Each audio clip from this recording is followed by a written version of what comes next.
One जोर का जोड़ में मीर अब्दीशान की तरफ से आपको एक बार फिर खुश आमदीद। नाजरीन, जैसे जैसे स्क्वाड्स का अनाउंसमेंट हो रही है वैसे वैसे मैं देख रही हूँ कि पाकिस्तान का जो मैच है अगला इंग्लैंड और आयरलैंड के साथ, उसके स्क्वाड की भी अनाउंसमेंट हो गई है। इस हवाले से नाजरीन, हमारी जो सिलेक्शन कमेटी है उसके तरफ से इतने खूबसूरत बयान आए हैं कि मेरा दिल बाग बाग हो गया सुन के, कि मुझे फ़ख्र हो रहा है कि हमारे मुल्क में पाकिस्तान की क्रिकेट में ऐसी ही सिलेक्शन कमेटी की ज़रूरत थी जिनका ये कहना है कि जैसी रोटेशन पॉलिसी हमने बनाई है हमारे से पहले आज तक कहीं पर ऐसी रोटेशन पॉलिसी नहीं बनी है। और ये बिल्कुल हकीकत बात है कि जैसे फैसले इस बार सिलेक्शन कमेटी में हो रहे हैं वैसे फैसले आज तक क्रिकेट में नहीं हो सके हैं। और मुझे हमारी क्रिकेट मेरा मतलब है कि परवान चढ़ती हुई नजर आ रही है। तो नाज़रीन बढ़ते हैं, इस बारे से बात करते हैं अपने पैनलिस्ट की तरफ। सबसे पहले आपकी मुलाकात करवाऊंगी। नाज़रीन, आप सबकी जान, क्रिकेट की शान, सिलेक्शन कमेटी की जानिब से बिल्कुल नहीं परेशान, हाफिज इमरान, अस्सलाम वालेकुम। वालेकुम मेरा बहुत दूसरी जानिब नाज़रीन आपकी मुलाकात करवाएंगे फॉर्मर क्रिकेटर, बहुत ही मुस्कुराहट के साथ हमारे साथ बैठे हैं आमिर नज़ीर साहब, अस्सलाम वालेकुम। वालेकुम सलाम मीरा, वेल डन। दोनों खुश होंगे, मतलब ठीक ठाक होंगे अल्हम्दुलिल्लाह। अच्छा, मैं देख रही थी अभी कि जैसे अनाउंसमेंट हुई काफ़ी ऐसे प्लेयर्स आ गए, जैसे मैंने कल कहा था ना कि कुछ ऐसी एडिशन भी हो सकती है कि हम कहें कि ये क्यों हो गई है, हाँ, और कुछ ऐसी हो सकती है कि हम कहें कि यार ये इसकी जगह ये होना चाहिए था। वैसे कुछ आज फैसले हुए हैं सिलेक्शन कमेटी की तरफ से, बड़े अच्छे और बड़े पुख्ता किस्म के जो है वो बयानात भी सामने आए हैं। तो आमिर साहब आपसे जानना चाहूँगी, सबसे पहले इब्रार को शामिल किया गया, उसामा अमीर को भी शामिल कर सकते थे। वहाब रियाज का कहना है कि उसामा अमीर की जगह पे हमने इब्रार को शामिल कर दिया, फिर क्या हुआ? आपको लगता है कि ये फैसला ठीक है? देखिए, मेरा बात दरअसल ये है कि जैसे अगर हम इंडिया का थोड़ा स्क्वाड की तरफ जाए ना, उन्होंने 4 स्पिनर को अभी टीम के अंदर ऐड किया है। बिल्कुल। हम हमारी तरफ अगर आप आ जाएं तो आपने देखें शादाब लेग ब्रेक करता है, इब्रार मिस्ट्री स्पिनर है, वो लेग ब्रेक भी करता है, वो ब्रेक भी करता है, यानी कि इस तरह उसको मिस्ट्री का थोड़ा सा एडवांटेज आ जाता है। उसामा और शादाब एक जैसे ही हैं, मगर देखें आप कितने खिला सकते हैं। मगर देखें ये उनका, मेरे ख्याल से ये अमाद वसीम भी तो है ना, मसला ये भी है। फिर इफ्तिखार भी आपसे बॉलिंग करता है। उन्होंने इस बिना के ऊपर ये फैसला किया है। और जिस तरह की वो उसामा बॉलिंग कर रहा था, हालांकि मैं तो खुद हैरान हूँ, सरप्राइज हूँ कि PSL 24 विकेट ली हो, और लास्ट सीरीज में उसने 4-5 आउट किए हो, और लास्ट मैच में उसने 2 विकेट ली हो, और वो कैसे बाइट हो सकता है? उसी की वजह से हम मैच भी जीते हो। बिल्कुल, ये देखिए सिलेक्टरों ने अब टीम सेलेक्ट कर दी है, बाकी तबसरा आप हाफिज साहब से पूछ लें। अच्छा हाफिज साहब, आपको नहीं लगता कि उसामा अमीर को ही होना चाहिए था? इतनी तारीफें हो रही हैं उनकी, इतना अच्छा परफॉर्म करते आए हैं। देखिए, बात ये है मीरब के ये एक बड़ा मुश्किल काम होता है सिलेक्शन। इसमें आप कभी भी सब लोगों को खुश नहीं कर सकते, लेकिन जब आप सिलेक्शन कर रहे होते हैं तो कोई ना कोई एक प्रोसेस ज़रूर होता है, एक सोच ज़रूर नज़र आती है। इनकी क्या सोच थी आखिरी? ठीक है, उसामा की कारकर्दगी के हवाले से को हम बहुत ज़्यादा खुशगुमानी में नहीं रहते, गलत फहमी खुशफहमी में नहीं रहते, ठीक है, लेकिन जो आखिरी मैच पाकिस्तान जीता है, उन्होंने गेंदें अच्छी की या बुरी की हैं वो अलग बात है, लेकिन वो मैच उनकी बॉलिंग की वजह से पाकिस्तान जीता है। बिल्कुल ऐसे ही है। मेरा ख्याल 4 ओवर्स में उन्होंने 18 की रन में 2 विकेटें, जो चैपमैन वगैरह जो असल प्लेयर थे उसने आउट किए थे, और उस वक्त जबकि रन्स की विकेटों की ज़रूरत थी और रन्स रोकने की ज़रूरत थी, उसने उस वक्त काम किया था। तो आखिरी मैच में तो उन्होंने अच्छी गेंदबाजी की थी। तो इस बुनियाद पर, और दूसरी बात यह कि कोई मवाजना नहीं है इसमें अबरार अहमद में और उसामा अमीर में, दोनों मुख्तलिफ हैं के खिलाड़ी हैं, बिल्कुल ऐसे दोनों मुख्तलिफ हैं, दोनों मुख्तलिफ हैं। इसलिए उसकी जगह पर उसको डाल लिया, उसकी जगह पर अब अगर आपने अबरार को उसकी जगह पर शामिल किया है तो वजह बताएं क्यों किया है? उसने कौन सी यहाँ पे जाके चांद पे पूरी टीम में अकेले नहीं आउट कर दिया कि जो उसको उन्होंने टीम में शामिल कर लिया, और जो उसामा तो वो बता तो रहे हैं ना कि उसामा की जगह पे उसको शामिल कर लिया, क्या हो गया? तो कुछ भी नहीं, ये होता कुछ भी नहीं है। उनके लिए तो कुछ भी नहीं होता, ये तो होता है उन बच्चों के लिए जो 10-10 साल के बच्चे स्टेडियम में रो रहे होते हैं, उन खवातीन के लिए होता है जो घर में खाना भूल जाती हैं जब पाकिस्तान की टीम हारती है, उन नौजवानों के लिए होता है जो अपने टेलीविजन को तोड़ देते हैं, उन एंकर्स के लिए होता है जो बात करना भूल जाती हैं, बुजुर्गों के लिए होता है जिनकी आंखों से आंसू आते हैं पाकिस्तान टीम के मैच हारने के लिए। इनको क्या होता है? इनका क्या लेना देना है? मतलब इनका क्या है? वो तो ये तो ऐसे गैर संजीदा किरदार हैं सिलेक्शन कमेटी में। मतलब दुनिया की सिलेक्शन कमेटियों को आप देखें और पाकिस्तान की अपनी को देख लें, ये मतलब एक बगैर चीफ के सिलेक्शन कमेटी है, वो उसकी तरफ वापस आते हैं, इस पर आगे चलते हैं। लेकिन देखें, उसामा को अगर आप खिला रहे थे गुज़िश्ता 5-6-7 माह से, ठीक है, और न्यूजीलैंड की, और आपने अगर न्यूजीलैंड के खिलाफ भी उनको शामिल किया था, इसका मतलब ये है कि वो आपकी सोच में थे, आपके प्लान्स में थे। न्यूजीलैंड के खिलाफ उन्होंने जो जिस कारकर्दगी का मुजाहरा किया है, अगर उनको उस बुनियाद पर टीम से बाहर करना था ना, तो वहाँ पर तो कई और खिलाड़ियों को भी आप कर सकते थे। नहीं हाफिज़ साहब, बात पता क्या है, हम लोग जो सिलेक्शन कर रहे हैं ना, वो हम कर रहे हैं यूनिक होकर, रेयर होकर, हम डिफरेंट करना चाहते हैं। हम क्यों उसी पाथवे पे चलें? किसी ने अच्छा परफॉर्म कर लिया तो क्या हुआ, कर लिया, ठीक है, गेम खत्म, बात खत्म। हमें तो डिफरेंट फैसला करना है, हमें बिल्कुल हट के फैसला करना है। अब जैसे आप देखें हसन अली को शामिल किया गया, वैसे क्यों शामिल किया गया? सवाल है, बिल्कुल शामिल किया गया। वो चले गए थे ना इंग्लैंड खेलने के लिए, इसलिए उनको शामिल कर लिया गया। अब मैं ये आपको ना, अगर ये अल्लाह करे पाकिस्तान वर्ल्ड कप अच्छा खेले और पाकिस्तान की टीम वर्ल्ड कप जीते, हाँ, लेकिन और अगर ये वर्ल्ड कप स्क्वाड में हुए तो अल्लाह करे ये अच्छा परफॉर्म करें, और अगर ये अच्छा परफॉर्म नहीं करेंगे तो फिर हम कह रहे होंगे वो काश हसन अली कैच पकड़ लेता। नहीं, फिर मैं आपको बताऊंगा कि उसको क्यों टीम में शामिल किया। वैसे लोगों को पता है कि वो क्यों टीम में आए हैं।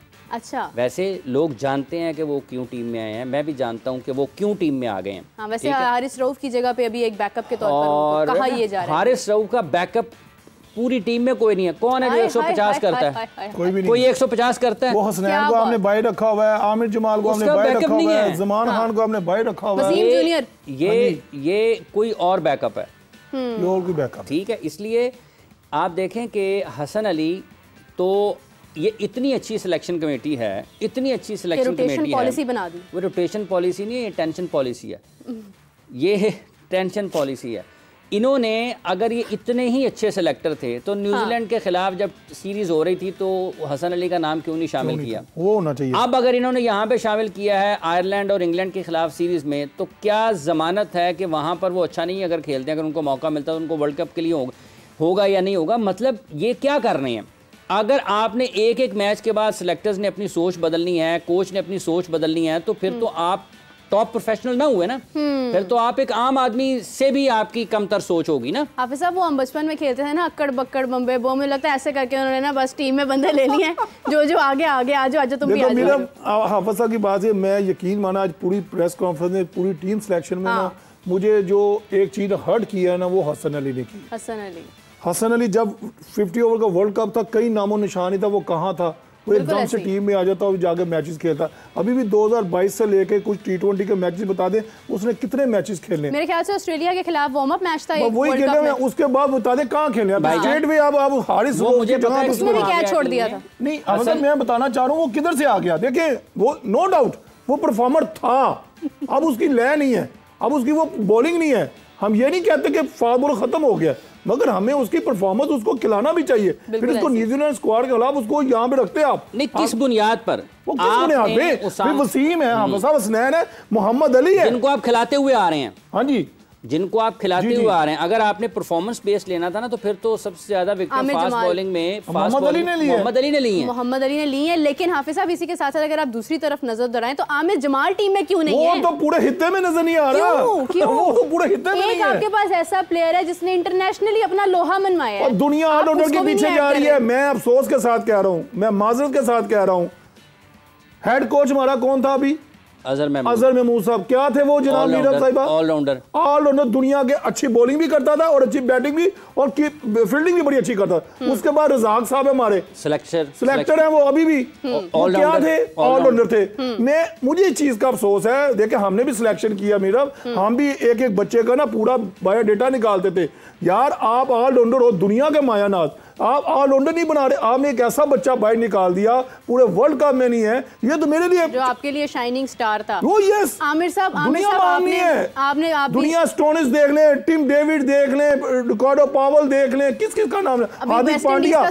हार्दिक पांड्या की परफॉर्मेंस इस साल नहीं है IPL में, उस पर वहां बड़ी तनकीद हो रही है, मगर उनके सिलेक्टर ने, उनके कप्तान ने उस पर कॉन्फिडेंस किया। नहीं जी, हमें ये चाहिए, उनको रखा है। मुझे ये बात का आप सोच रही, बाकी मेरा बाप की पता, हाफिज जी को पता, हमारे लड़के यही थे, हमारे पास थे यही। अच्छा, जो इससे हट के भी अगर कोई थे तो उनको आपने ऐड ही नहीं किया। है ही नहीं। मैं आज सुबह नहीं, हमारे पास देखिए 4 बहुत जबरदस्त ऑप्शंस थी जो हमने उनको नहीं ऐड किया। हमारे पास आमिर जमाल था, हमारे पास वसीम जूनियर था, हमारे पास जो है जमान था, हमारे पास ज्यादा फरहान है। अच्छा, कामरान अकमल साहब का ये कहना है कि अहमद शहजाद क्यों नहीं है। मैं आई वाज वंडरिंग कि अहमद शहजाद को होना चाहिए। तो हाफिज साहब, अहमद शहजाद को क्यों होना चाहिए? देखिए मैडम, मैं आपको बताता हूँ मीरब, ये जो आपने पहले आमिर जमाल की बात की है ना, जिसका बड़ा तफसील के साथ जिक्र किया है आमिर नज़ीर साहब ने। हाँ, सबसे पहली बात यह है कि फास्ट बॉलिंग ऑलराउंडर आप कहते हैं जी हमें डेवलप करना है। पाकिस्तान के एक फास्ट बॉलिंग ऑलराउंडर थे फ़हीम अशरफ,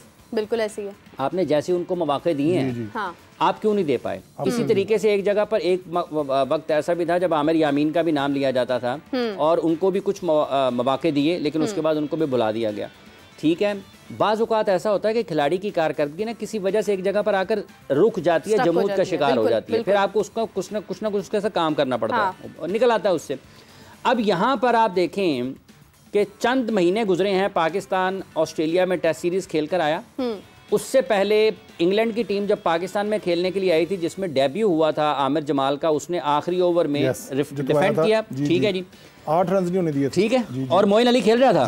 मोइन अली खेल रहा था। ठीक है, तो एक ऐसा खिलाड़ी जिसने आपको डिफरेंट फॉर्मेट्स में परफॉर्मेंस दे की अपनी सलाहियतों का इजहार किया है, आप एक ऐसे वक्त में कि जब आप जा रहे हैं आयरलैंड, इंग्लैंड और उसके बाद वेस्ट इंडीज़ के खिलाफ वर्ल्ड कप खेलने के लिए, आप उसको बिल्कुल ही बुलाकर बैठे हुए हैं। हाँ। आपकी हिकमत अमली क्या है ना, आपको एक ऐसा खिलाड़ी जो बैटिंग भी नीचे से करके दे सकता है, जो बॉलिंग भी करके दे सकता है, चार जो फील्डर भी बहुत अच्छा है, और सबसे अहम चीज भला क्या है, एग्रेशन, वो जो एक पॉजिटिव एनर्जी है ना जो टीम को उठाती है, T20 की वो उठाती है टीम को। कि मिच स्टार्क ने जब उसको बाउंसर मारा था ना, और उसके बाद जो उसने उसको पुलों पे छक्के और चौके लगाए हैं, उसने लोगों को अपनी सीटों से खड़ा किया था। ये एनर्जी जो है ना, ये नेचुरल होती है, ये आप किसी के अंदर डाल नहीं सकते ना, किसी के अंदर से निकाल सकते हैं। तो ये जो सिलेक्शन कमेटी जिसकी आप बात कर रही हैं, क्या सिलेक्शन कमेटी है? ये ऐसे ना कहें, और ये कलेक्शन कमेटी है, उन्होंने रोटेशन पॉलिसी जैसी, अच्छा इतनी कमाल रोटेशन पॉलिसी है, मेरी बात सुनिए हाफिज साहब, नहीं कलेक्शन को छोड़ें आप, ऐसी कमाल सिलेक्शन कमेटी है,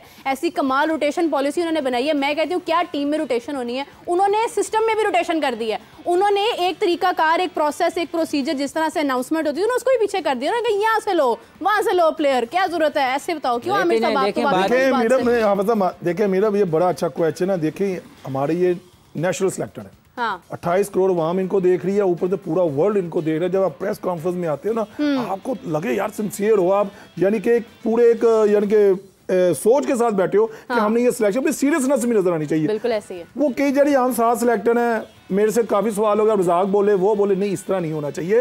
देखिए वहाब राज एक वाहद बंदा था जो कॉन्फिडेंसली वो बोल रहा था, यहाँ तो उसी को माइक देते वही बात करता। देखिए मैंने भी जूनियर लेवल पे काम किया, मेरा अभी भी देखने में आया कि जब भी टीम अनाउंस होती है ना, एक सिस्टम होता है, पहले बैट्समैन आते हैं, हाँ। ठीक है, फिर फास्ट बॉलर आते हैं, फिर स्पिनर आते हैं, फिर विकेट कीपर आते हैं। हाँ। हमारा था जी बाबर आजम फर्स्ट, आप मैं जानते हैं हाँ जी बाबर आजम तो बैट्समैन है, ठीक है, फिर आ जाता इब्रार आ गया, ये कौन है? ये नहीं है। देखो यहाँ भी इन्होंने फास्ट बॉलर स्पिनर के साथ बैट्समैन इस तरह मिला के, इस तरह नहीं होती, इस तरह नहीं होता। आप अगर स्लैब बिल्कुल आएंगे तो वो अच्छा लगता है, मगर मुझे अफसोस से कहना पड़ता है कि इस तरह नहीं करें। यहाँ तो एक चीफ सिलेक्टर बन जाना चाहिए, मजाक मत हो रहे हैं। ये वर्ल्ड कप की टीम अनाउंस होने जा रही है, आपने 18 में यकीन मानो इसमें से 3 वापस आने, हाफिज जी को पता है, और 15 के 15 ये जा रहे हैं लोग। अच्छा 3 कौन से प्लेयर्स वापस आ सकते हैं? आजम खान, पहले हाफिज साहब से पूछो, मैं बताता हूँ।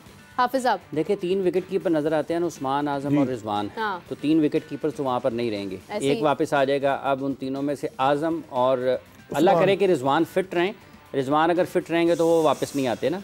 अगर तो वो खुदा न खास्ता अनफिट होने के अलावा कोई इंजरी ना हो जाए, कोई फिटनेस मसाइल का सामना ना हो जाए, रिजवान तो वापस नहीं आते ना, वो तो उनको रहना चाहिए, वो पाकिस्तान का टॉप प्लेयर। तो मैच है उस्मान और आजम खान के माबैन। अब सवाल ये पैदा होता है कि ये जो कहते हैं ना हम बड़ी अच्छी, हम मॉडर्न डे क्रिकेट की सिलेक्शन कमेटी है हमारी, मतलब ये है कि अगर उस्मान खान को पूरे मौके नहीं मिलते आयरलैंड और इंग्लैंड की सीरीज़ पे, तो फिर आप उसको वापस किस बुनियाद पर भेजेंगे? अगर आजम को पूरे मौका नहीं मिलता, इन दोनों जो मुल्कों के खिलाफ पाकिस्तान ने मैचेस खेले हैं, किस बुनियाद पर वापस भेजेंगे? इन दोनों में से एक वापस आएगा। उसके बाद आप आ जाते हैं कि अब क्या हसन अली कंटिन्यू करते हैं पाकिस्तान के लिए वर्ल्ड कप में या नहीं करते? ठीक है, क्या पाकिस्तान इरफान न्याजी सलमान अली आगा, इरफान न्याजी सलमान अली आगा और जमान खान को आपने ऐड किया ही नहीं, और ये मेरा ख्याल है इनमें से लोग वापस जमान को क्या ऐड नहीं करना चाहिए था? देखें बात ये है कि एक आपके जो फॉर्मेट स्पेशलिस्ट होते हैं ना, आपको उनको कंसिडर करना चाहिए। जमान खान वो बड़ा अच्छे फास्ट बॉलर हैं, बिलखुसूस जब आप T20 क्रिकेट खेलते हैं, और वो एक ऐसा खिलाड़ी है जो शुरू के ओवर्स में भी, दरमियान में भी और आखिर में भी, हर जगह पर इक्वली गुड है, एक जैसी अच्छी गेंदबाजी कर सकता है। हाँ। आपने उसको भी ड्रॉप कर दिया है। तो ये सवालात हैं जो सिलेक्शन कमेटी अगर संजीदगी के साथ जवाब इसका दे ना, तो वो नहीं जवाब दे सकती, उनके पास कुछ संजीदा जवाब नहीं होगा। हाँ, वो लतीफ़े ज़रूर सुना देंगे आपको। अब मुझे ये भी पता है कि वो जो एक से दूसरे की तरफ माइक करते हैं वो क्यों करते हैं। कोई अगर बात क्रिकेट अच्छा बोल सकता है, क्रिकेट की बात होनी है, आपको वर्ल्ड कप में तो बताऊंगा ना ये बातें, इनको होल्ड पे रखें, ये बातें होल्ड पे रखें, ये वर्ल्ड कप के दौरान। हमेशा जब आप टीम बनती है ना तो स्पेशलिस्ट पे जाया जाता है, हमेशा specialist spinner, specially fast bowler, special allrounder, उस तरह जाएंगे तो कामयाबी है। अब आप पूरी दुनिया के स्क्वाड चेक कर लें। आबिद नज़ीर साहब, हम यहाँ पे सलमान अली आगा की बात कर रहे थे ना, सलमान अली आगा हैं, इस सिलेक्शन कमेटी को से पूछें और इनको ये बताना चाहिए कि न्यूजीलैंड के खिलाफ सलमान अली आगा क्यों नहीं था, वो रोटेशन में क्यों नहीं था, वो कैसे आ गया, वो कैसे अब आ गया, ये तमाशा हो रहा है। हसन अली कहां से आ गया, पॉलिसी में थोड़ा सा पीछे होंगे ये तमाशा हो रहा है, ये पाकिस्तान की क्रिकेट है, ये वर्ल्ड कप की तैयारियां हो रही हैं। कल थोड़ा सा मतलब मौजू से हटकर बात करना चाह रही हूँ। कल हमने एक सवाल ड्रॉप किया था कि पाकिस्तान की जो टीम सिलेक्ट की जाएगी उसमें कौन लोग होंगे, इस हवाले से हमें वीडियोस बनाकर शेयर की जाएं। तो हमारे जो व्यूअर्स हैं उनमें से जो हमें सबसे अच्छी जो वीडियो लगी है वो हम लोगों ने आपके साथ सोचा कि हम शेयर करें, तो वो वीडियो मैं रिक्वेस्ट करूँगी कि प्ले की जाए, तो फिर हम उसके ऊपर बात करते हैं। पाकिस्तान क्रिकेट बोर्ड ने आज दौरा इंग्लैंड और आयरलैंड के लिए 18 रुकनी स्क्वाड का नाम अनाउंस कर दिए गए हैं। अगर सबसे पहले हम जाएं तो हसन अली एक दो दोबारा फिर पाकिस्तान क्रिकेट टीम में आ गए हैं।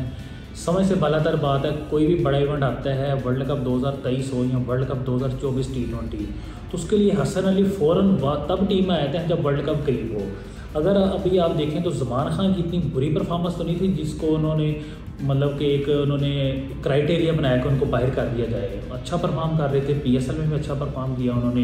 हसन अली की इतनी क्या आउटस्टैंडिंग परफॉर्मेंस थी, किस वजह से। अब ये हमारे सिलेक्टर क्या रीज़न देंगे ये कि इनके जी हसन अली इस टाइम इंग्लैंड में मौजूद हैं, उनको इंग्लैंड की कंडीशन का ज़्यादा आइडिया है, तो इसलिए हम जो है ना उनको इस टीम में शामिल कर रहे हैं। क्या वर्ल्ड कप हम इंग्लैंड में खेलने जा रहे हैं? नहीं भाई, वर्ल्ड कप हमारा वेस्ट इंडीज़ में है और हमारा अमेरिका में है, इंग्लैंड में हमारा वर्ल्ड कप नहीं है, पर नहीं हो सकती। उसके बाद अगर आप बात करें उस्मान खान के ऊपर, उस्मान खान को दोबारा फिर चांस दिया गया है। मोहम्मद आमिर दोबारा फिर इतनी अच्छी परफॉर्मेंस तो नहीं थी, इमाद वसीम, क्योंकि ये 3 प्लेयर ऐसे हैं कि इनको हम वर्ल्ड कप से पहले बाहर नहीं कर सकते।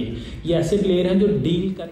बिल्कुल जी बिल्कुल। हाफिज साहब, आमिर देखिए, हम यहाँ बैठे हैं ना, तो आपके जो फैंस हैं, आपका जो सुनने वाले हैं, फॉलोअर्स, वो कितनी नॉलेज रखते हैं, कितनी नॉलेज रखते हैं। ये अली अहमद लाहौर से इनका ताल्लुक था और आप देखें कि उन्होंने किस क्लैरिटी के साथ बात की। देखिए, मैं भी आई विटनेस हूँ कि जब वर्ल्ड कप आता है तो हसन अली साहब की एंट्री हो जाती है। ये 50 ओवर में भी हुआ है, यहाँ भी हुआ है। आप देखिए, अगर हसन अली इंग्लैंड में है तो आमिर जमाल भी इंग्लैंड में है।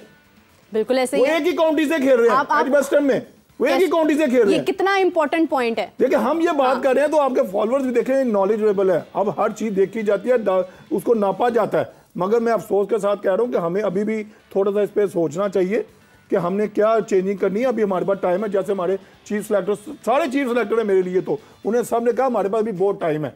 ठीक है, भी बाकियों के पास टाइम नहीं था, उन्होंने अपने पत्ते शो कर देते। कि मैं फिर कह रहा हूं, आयरलैंड और इंग्लैंड में हमारे 15 खिलाड़ियों को वही खिलाना चाहिए। मैं कहता हूं इसमें कोई रोटेशन नहीं होनी है, कोई 18वां 17वां 16वां ना डाला जाए। सिर्फ 15 प्लेयरों को अंदर ही आप कॉम्बिनेशन बनाएं जो आपने वर्ल्ड कप तक लेके जाए। भाई आप देखें, फैसला जो होता है ना वो लेना होता है आपने फौरन, फौरी। जिस तरह अब इंडिया है, उन्होंने अपने मेन प्लेयर जो सोच ही नहीं सकता कोई कि ये टीम का हिस्सा नहीं हो सकते हैं, KL राहुल है, गिल है, आपने उनको ऐड नहीं किया, ठीक है, आपने उनको साइड पे कर दिया, लेकिन फैसला ले लिया उन्होंने। आपसे डिसीजन ही नहीं लिया जा रहा। आप 18 प्लेयर सामने रख रहे हैं जिसमें से आपको खुद नहीं पता कि आपने किसको सोच के क्या सोच के आपने ऐड कर दिया। ये फैसले के काबिल ही नहीं है, इनके तो अपने फैसले होने वाले हैं।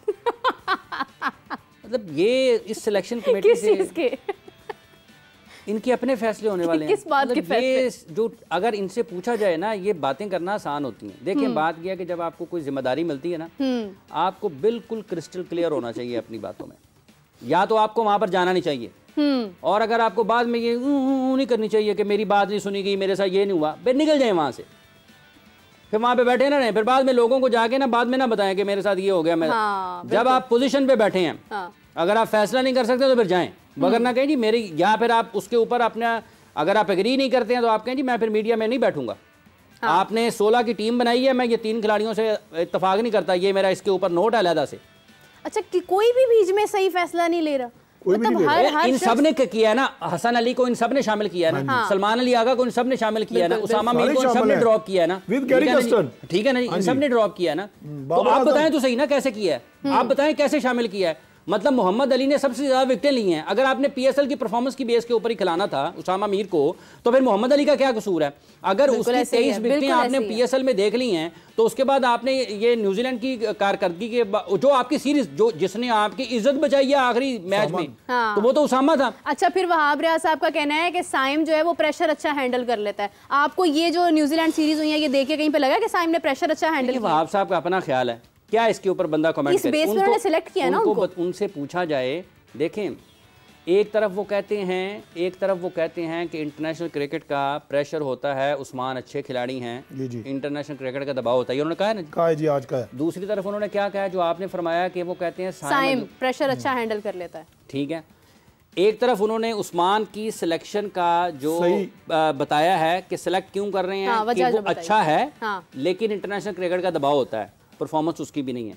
दूसरी तरफ वो बता रहे हैं साइम अयूब का कि ये परफॉर्मेंस उसकी भी नहीं है, लेकिन ये प्रेशर अच्छा हैंडल कर लेता है। देखें, मेरा बात यह है कि आजम खान के ऊपर कितनी तनकीद हुई है, बहुत हुई है, बहुत तनकीद हुई है ना, उनको पीएसएल में परफॉर्म किया उन्होंने। ठीक है, इसका मतलब यह है कि आपका मायार आजम खान के लिए और है, साइम अयूब के लिए और है। आमिर जमाल साइम कंपैरेटिवली उस जगह पर खेलता है जहां पर बैटिंग निस्बतन आसान और रन्स बनाने के मौके ज्यादा होते हैं।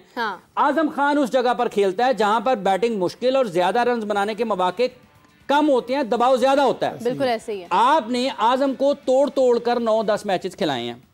मैं उसकी जो खिलाने की बात है उसके ऊपर नहीं आ रहा, मैं सिर्फ आपकी पॉलिसी की बात कर रहा हूं, ना उसकी फिजिकल फिटनेस की बात कर रहा हूं, ना उसकी नहीं, ये सिलेक्शन पॉलिसी की बात है। पॉलिसी से बिल्कुल मुझे जो है वो अभी मेरी टीम बता रही है कि हमें ज्वाइन किया हारून रशीद साहब ने, खुद साबिक जो है वो ये सिलेक्शन कमेटी का हिस्सा रहे हैं, चीफ सिलेक्टर रहे हैं। अस्सलाम वालेकुम सर, कैसे हैं आप?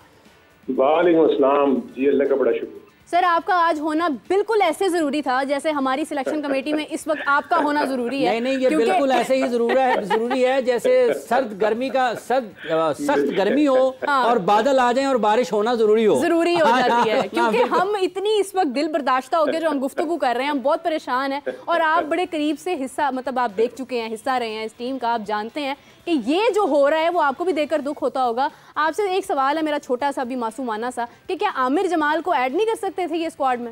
नहीं, देखिए बिल्कुल आपने कहा और आपको बड़ा शुक्रिया, आप लोगों ने मुझे अच्छे अल्फाज में इस्तेमाल वो याद किया।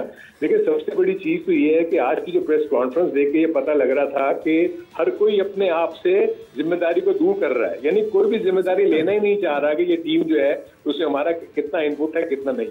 ठीक है, सबसे बड़ी चीज तो ये है कि एक तो सिलेक्शन कमेटी बहुत बड़ी थी और सब कहते हैं कि बड़े बड़े प्लेयर्स हैं, बड़ा क्रिकेट खेले हुए हैं। देखिए, क्रिकेट खेलना और क्रिकेट को समझना और उसको चलाना और विजन अपना रखना वो एक डिफरेंट चीज है। आप देखेंगे आपने 2 बंदों को तो बाहर कर दिया ना, तीसरा आमिर जमाल भी बाहर हो गए, आपका उसामा मीर बाहर हो गया, जमान खान बाहर हो गया। आपकी कंडीशन वेस्ट इंडीज की क्या है वो इन सबको पता है कि नहीं है?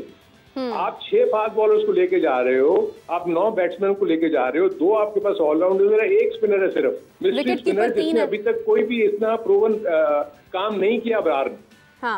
तो आपने उसामा मीर को ड्रॉप किया, जमान को ड्रॉप किया, आपने आमिर जमील को बिल्कुल ही कॉर्नर कर दिया। जो मुझे हैरानगी ये है कि विजन क्या है, मुझे ऐसा लग रहा है कि बाबर ने इसमें सारी की सारी इनपुट बाबर की थी और जो चीज वो चाह रहा था वो ये लोग देते चले गए और वो सारी टीम ऐसी नजर आ रही है। आप मुझे बताएं कि स्क्वाड में 3 ऐसे प्लेयर हैं जो डोमेस्टिक नहीं खेलते पाकिस्तान की और पाकिस्तान को रिप्रेजेंट करेंगे वो वर्ल्ड कप में, जिसमें आमिर है, जिसमें इमाद है और जिसमें आपका उस्मान खान। ये एक मैच भी नहीं खेले हैं डोमेस्टिक क्रिकेट का, तो आपके डोमेस्टिक क्रिकेटर्स कहाँ जाएं? नहीं, लेकिन हारून साहब, मैं कता कलामी की माजरत चाहता हूँ।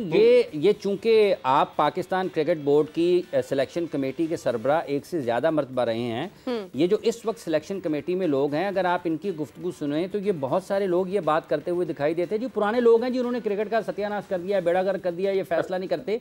अब आप मुझे बताइएगा, ये जो नए लोग हैं इनको तो सारा पता है, इन्होंने वाइट बॉल भी खेली है, इन्होंने T10 भी खेली, T20 भी खेली, टी टॉस भी खेलते हैं, तो इन सब की मौजूदगी में ये फैसले फिर आपको नजर आता है कि ये तजाद, ये सोच और एक तरह से बेहतरीन हमारी जो है वो इस वक्त सिलेक्शन कमेटी है। नहीं, इसमें हाफिज इमरान सबसे बड़ी चीज तो ये देखो ना, तो अब तो आपको आपके सामने अब आ गई ना 2 चीजें। अब आप कंपैरिजन करें ना कि जो सिलेक्शन कमेटी पहले थी और जो अब है उनमें फर्क क्या है। देखिए फर्क साफ जाहिर हो रहा था कि आज जब प्रेस कॉन्फ्रेंस हो रही थी उसमें आपके कोई भी प्लेयर, रजा कहता है मुझसे ना पूछो, यूसुफ कहता है मुझसे ना पूछो।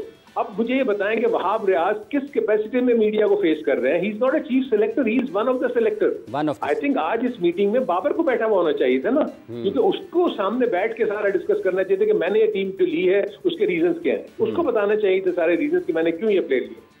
देखिए आयरलैंड और इंग्लैंड की मैं मानता हूं कि वहां पर सीमिंग कंडीशंस होगी, आप अर्ली स्टेजेस पे जा रहे हैं, वेट कंडीशंस होंगी, वहां आपको फास्ट बॉलर्स चाहिए। आपको वेस्ट इंडीज में फास्ट बॉलर्स नहीं चाहिए, वहां आपको स्पिनर चाहिए, और वहां आपको उसामा मीर चाहिए, वहां आपको जमान खान चाहिए। आपने हसन अली को किस बेसिस के ऊपर, जो 4 साल पहले तक क्रिकेट ही नहीं खेला T20 की, उसको आपने टीम में शामिल कर दिया यार? हसन को नहीं होना चाहिए था मेरे अपने नजदीक। आप मुझे पता यार होता क्या है, आप करंट फॉर्म एंड फिटनेस देखते हैं ना उन पर्टिकुलर फॉर्मेट, क्या फॉर्मेट की उसकी परफॉर्मेंस मुझे बताएं ना जरा। 2-3 साल की 4 साल की निकाल लें T20 की परफॉर्मेंस। सर वो रौनक तो लगाते हैं ना टीम में, एक ऐसे बंदे की भी तो जरूरत होती है ना, मैच हार रहा हो तो एक आधा कोई रौनक लगा ले। देखिए ये एक सीरियस मैटर है, आप पाकिस्तान की टीम को सिलेक्ट कर रहे हो, आप क्लब की टीम को सिलेक्ट नहीं कर रहे, और वर्ल्ड कप का स्क्वाड आप सिलेक्ट कर रहे हो। दुनिया भर की आपको पता है इस वक्त टीमों ने जो सिलेक्ट किए हैं, आप उनका इम्पैक्ट में देख रहा था, जो उनका बैटिंग का जो स्ट्राइक रेट है हर टीम का 160 प्लस है, और जो इस वक्त आईपीएल में क्रिकेट हो रही है 260 रन जो है वो 18 ओवर में चेज हो रहे हैं। ऐसे ही है, ऐसे ही है। और जो तमाम के तमाम प्लेयर जो फॉरेन प्लेयर्स वहाँ खेल रहे हैं अपनी अपनी टीमों का पार्ट होंगे वर्ल्ड कप में। फिर पाकिस्तान तो जब वहाँ जाएगा तो उसको तो समझ ही नहीं आ रही होगा क्या, और एक आप ऐसी जगह पे खेलोगे जहां पर पिच का ही नहीं पता वो क्या करेगी। वो ड्रॉप इन पिच होगी अमेरिका में, 2 मैचेस आपने वहाँ खेल लिया। बिल्कुल सही आपने फरमाया कि आगे तो पिचेस भी बहुत मुश्किल आ रही हैं। हारून साहब एक बात और सिर्फ पूछना चाहूंगी आखिर में, आपका काफ़ी वक्त हम ले चुके हैं, कि वहाब रियाज का ये भी कहना था कि मैंने 18 प्लेयर्स आपको दे दिए हैं, अब आगे सिलेक्शन 11 प्लेयर्स की करना बाबर आजम का काम है। तो ये सीनियर मैनेजर जो बनाए गए हैं किसने बनाए गए? बस वो उन्होंने कहा ना कि बस ये हो गया, अब आप आगे कर लें। तो आपको लगता है कि जितनी ज़बरदस्त टीम उन्होंने बनाई है उसमें 11 प्लेयर सेलेक्ट करना आसान होगा? मैं इसलिए तो आपको कह रहा हूँ ना, कि इसलिए मैं कह रहा हूँ आपको कि बाबर का आज होना यहाँ जरूरी था, ताकि वो बताता कि मेरे 11 क्या होंगे क्या नहीं होंगे। उसने क्या सोच के किया, क्योंकि देखिए आप पहले 11 बनाते हैं, उसके बाद आपने 4 से 5 प्लेयर। अच्छा हारून साहब, जैसे आपने ये दूसरी मरतबा बाबर का जिक्र किया, फिर आपने आयरलैंड और इंग्लैंड का भी जिक्र कर दिया साथ में, मुझे ये बताइएगा कि क्या इस टीम के ऐलान का मकसद आयरलैंड और इंग्लैंड के खिलाफ खेलना है, या फिर इस टीम के ऐलान का मकसद वर्ल्ड कप की तैयारी करना है? देखिए मसला आप मुझे बताए ना हाफिज इमरान, आपके पास क्या हार्डली 1 हफ्ता ही रह जाएगा ना, आपने तो वहां से वेस्ट इंडीज ही जाना है ना। हाँ जी, वहाँ तो वर्ल्ड कप ही जाना है ना, तो इन बिटवीन तो कोई टाइम नहीं है। तो इस 18 में से 3 प्लेयर्स निकलेंगे। हाँ। इस 18 का जो स्क्वाड है इसमें से 3 प्लेयर्स जो फारिग हो जाएंगे और बाकी 15 वो चले जाएंगे।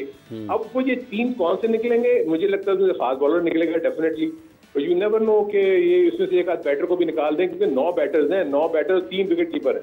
अब आई डोंट नो, क्योंकि देखे ना उस्मान खान को अगर ये निकालते हैं तो इनके ऊपर बहुत बड़ा, कि उस्मान ने तो अपना करियर ही खत्म कर दिया यूएई का और यहाँ आके। और उसके बाद आपका आजम तो अपने प्रूव ही नहीं किया वो अपनी फिटनेस, अभी तो उसकी फिटनेस का ही नहीं पता कि वो कितना ठीक है कितना नहीं।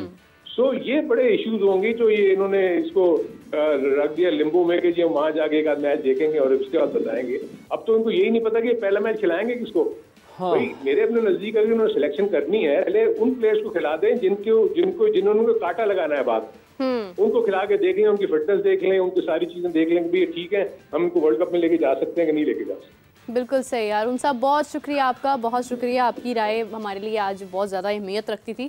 अब देखिए जैसे इन्होंने बात की, अभी हम इससे पहले डिस्कस कर रहे थे कि जिस प्रोसीजर से बताया गया, अनाउंसमेंट किया, वही ठीक नहीं है। अब एक और रोटेशन पॉलिसी हो गई है कि उन्होंने बाबर को इन्हीं बीच में ऐड किया, जबकि उनका होना ज़रूरी था। बाबर को उन्होंने ऐड नहीं किया, वो कौन होते हैं बाबर को ऐड ना करने वाले?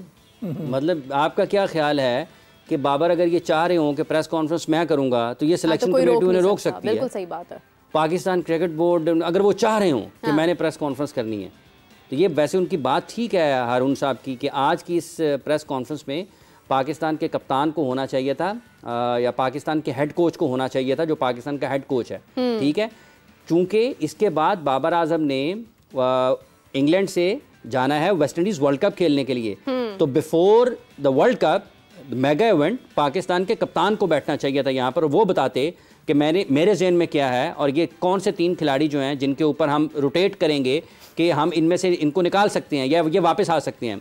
ये क्लैरिटी कैप्टन की तरफ से आनी चाहिए थी। अभी जब हम यहाँ पर बात कर रहे हैं ना, मेरा ख्याल है इंडिया में उनके कोच या उनके कप्तान जो हैं वो प्रेस कॉन्फ्रेंस कर रहे होंगे, या चीफ सेलेक्टर जो हैं अजीत आगरकर या रोहित शर्मा ने मेरा ख्याल बोलना था 4 बजे। मैं अभी यही पॉइंट शेयर करना चाह रही थी कि दूसरे ममालिक के पास इतना वक्त ही नहीं है, वो आगे बढ़ रहे हैं, वो अपनी मैच की प्रैक्टिस तैयारी में लग गए हैं सारे। हम लोग अब हम दोबारा एक कॉन्फ्रेंस करेंगे जहां पर बाबर बैठ के ये बताएंगे अब होने नहीं है, खत्म हो गया। देखें टीम ने अब फ्लाई करना है, या ये हो सकता है क्योंकि अब एक ये हो सकती है, एक ये हो सकता है कि चूंकि अब ना पाकिस्तान का तो जिस दिन आखिरी दिन होगा कैंप का, तो ये जा रहे हैं 10 को 11 को मैच है, 7 को ये जा रहे हैं आइलैंड, 7 को आइलैंड जा रहे हैं ना, लेकिन एक इन्होंने कैंप लगाना ना यहाँ पे लाहौर में, चलो 1-2 दिन लग जाए कैंप हो सकता है कैंप के आखिर पे ये लेकिन मेरा ख्याल है कैंप के आखिर पे भी हो सकता है एक मीडिया एक्टिविटी कर लिया जाए ओपन।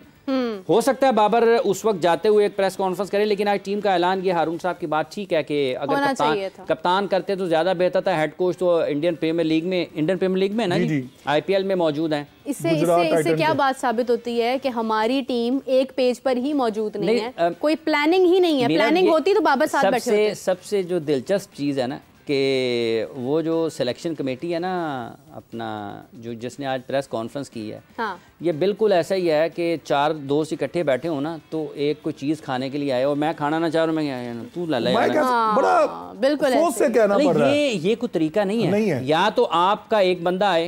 हाफिज़ साहब मैं आपकी बात काट सकता हूँ माजरत? अब आप काट चुके हैं। आपने न्यूजीलैंड का वर्ल्ड कप स्क्वाड किसने अनाउंस किया मीरा पता है आपको? बच्चों ने, 2 बच्चों ने, एक बॉय और एक गर्ल ने। उन्होंने इतनी खूबसूरती के साथ, डायरेक्टर साहब अगर हमारे हैं ना प्रोड्यूसर, उनसे वो क्लिप चलाए, इतनी खूबसूरती था, उनके हर प्लेयर का नाम दिया है और जिस शहर से खेलता है, जिस वो फ्रेंचाइज से खेलता है, वो नाम बता रहे थे। क्या बात है, मैं कहता हूँ मजा आया।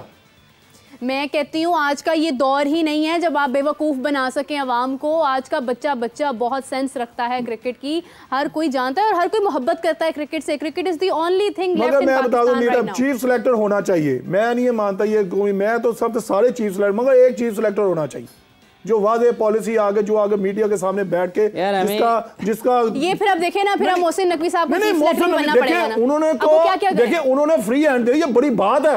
अच्छा, मैं आपकी बात काट सकता हूं, पावर आपको दे दी है, मैं आपकी बात काट सकता हूं। काटे। देखें जी, ये कहने की बातें हैं, हाँ। ये कहने की बातें हैं। चेयरमैन साहब का काम है बयान जारी करना, हमारा काम है उनके बयान का जायजा लेना, हाँ। जहां तक उनके काम करने का अंदाज है ना, ये मानना बड़ा मुश्किल है कि वो कहें जी मैंने सब कुछ इनको दे दिया, मैं इनके काम में नहीं आता। ठीक है, अगर उन्होंने सब कुछ इनको दे दिया है तो फिर वो ये क्यों कहते हैं जी कि टीम में इत्तेहाद का कोई मामला है या कुछ किस्म का मामला है।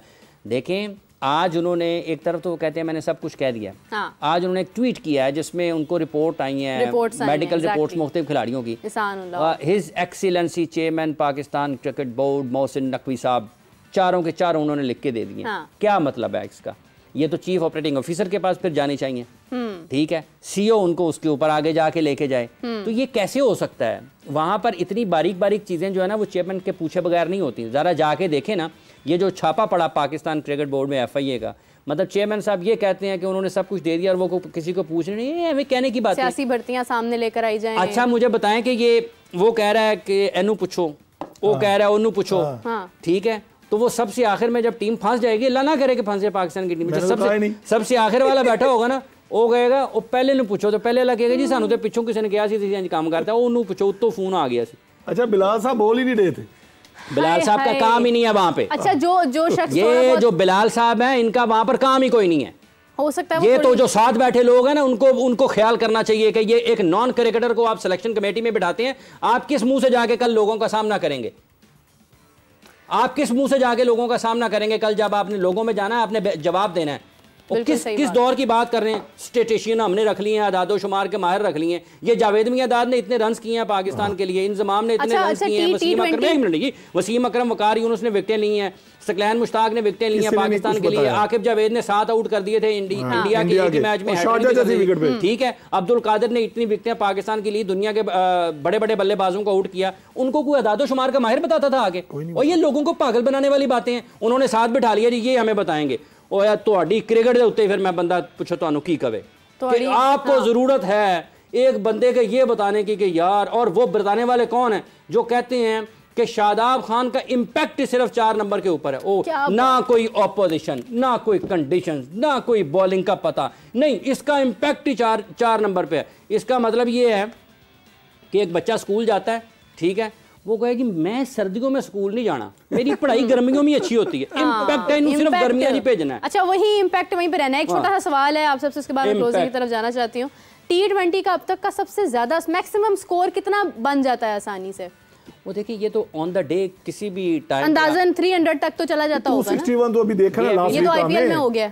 देखें इंटरनेशनल मैचेस में ना कुछ नहीं कह सकते आप, 200 प्लस 210 चला जाता है। ये तो मामूली बात हो गया। दूसरा पिच के ऊपर थोड़ी बहुत चीज डिपेंड हो जाती है, और उसके बाद सबसे ज्यादा हाँ। सबसे ज्यादा पिच के ऊपर नंबर 4 पे कहते हैं ना, इम्पैक्ट 4 नंबर पे है। पीएसएल की परफॉर्मेंस, और ना कोई बॉलर इसमें, ना कोई बैट्समैन इसमें, ना कोई फास्ट बॉलर, इसकी परफॉर्मेंस पे आपने लोगों को सिलेक्ट किया। ये वाली पीएसएल की परफॉर्मेंस के ऊपर ना, जो इस साल हुई थी, सबसे लोएस्ट हुई है, सबसे लोएस्ट, जो सबसे कम दर्जे की क्रिकेट पाकिस्तान में पीएसएल में खेली गई है ना, वो इस बरस में खेली गई है। और इसकी बुनियाद पर अगर आप किसी को सिलेक्ट करेंगे ना, तो आप दुनिया को ना, उनकी आंखों में लोगों के ना आप धूल झोंक रहे हैं। बिल्कुल सही। खैर, जिस तरह ये गुफ्तगू भी जारी है नाज़रीन, वक्त ख़त्म होने जा रहा है। काफ़ी बातें अभी ऐसी थी कि डिस्कस करना चाह रही थी मैं, लेकिन अगेन वही बात कि अगर इम्पैक्ट का इतना असर है तो फिर मुझे लगता है पिच का तो मामूली सा ही असर होगा। लेकिन हाफिज़ साहब कह रहे हैं कि पिच का सबसे ज़्यादा अहम होता है, जो इम्पैक्ट होता है वो एक्चुअली पिच का होता है। तो फिर बहरहाल अब देखना यह है कि क्या किस तरह से अब आगे बढ़ते हैं, कौन से लोग सेलेक्ट होते हैं। अभी 3 स्टिल जो है वो ऐसी ऑप्शन हैं हमारे पास। मैं चाहूँगी आज के मेरे व्यूअर्स जो मुझे देख रहे हैं, एक एक्टिविटी में ड्रॉप करना चाहती हूँ कि आप लोग मुझे बताएं कि कौन से 3 ऐसे प्लेयर्स हैं जो आपको लगता है कि वो 15 का हिस्सा नहीं होंगे। और हैशटैग ज़ोर का जोड़ आप इसके ऊपर फेसबुक पर यूज़ कर सकते हैं, ये वाला हैशटैग यूज़ कर सकते हैं, और इसी के साथ आप अपने आंसर्स शेयर करें। और इसी के साथ आप इसको एक्स पर भी यूज़ कर सकते हैं, दूसरे प्लेटफॉर्म्स पर भी, लेकिन हैशटैग ज़ोर का जोड़ के साथ आप अपना आंसर ड्रॉप कीजिए। और फिर हम लोग कल, जिस तरह आज हमने वीडियो प्ले की है, कल हम आपका आंसर जो है वो प्ले कर सकते हैं। मुझे आमिर साहब, हाफिज़ साहब को इजाज़त दीजिए, आपसे मुलाकात होगी कल। तब तक के लिए अल्लाह हाफिज़।